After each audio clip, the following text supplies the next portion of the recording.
안녕하십니까. 닥터봉TV의 최봉균 원장입니다. 네, 오늘은 지난번 무턱과 코골이 증상을 동시에 계산하는 환자분 이야기에 이어서 이게 과연 검증된 수술이냐, 그냥 최봉균이 만들어낸 수술이냐, 이 수술은 국제학술제 검증이 된 수술입니다. 제가 발표한 논문 내용을 들려드리도록 하겠습니다. 이 논문입니다. 여기 보시면 모자 모양의 턱끝 절골을 해서 이설근까지 같이 전진을 시키면 어떤 효과가 있느냐, 미용적으로, 기능적으로, 정신적으로 어떤 효과가 있는지를 평가한 논문입니다.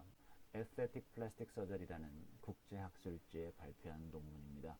여기를 보시면 이렇게 이설근까지 같이 전진시킴으로써 기능적으로도 코골이 증상이 개선되고 미용적으로도 무턱이 해결되었으며 정신적으로도 상당한 자신감을 가질 수 있었다. 다른 사람들에게 추천할 정도로 만족스럽다라는 내용입니다. 수술 사진입니다. 제가 그림을 그렸죠. 뼈에 모자 모양으로 이렇게 와서 위로 올라가서 다시 모자 모양으로 내려갑니다. 여기 이 사진처럼 뼈가 모자 모양으로 앞으로 나오죠. 어떤 모자로, 어떤 높이로, 어느 정도까지 모자를 크게 만드느냐는 CT, 엑스레이, 환자분의 상황을 전체적으로 종합해서 판단을 합니다.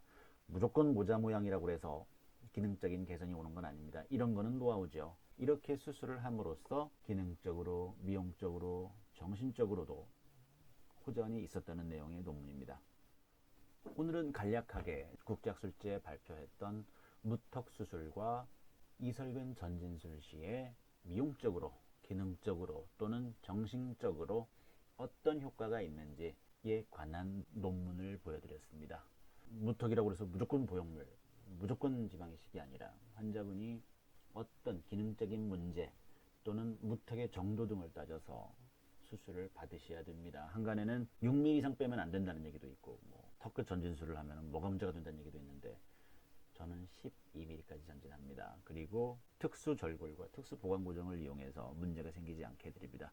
직접 방문 주시면 자세한 말씀 드립니다. 닥터봉TV였습니다.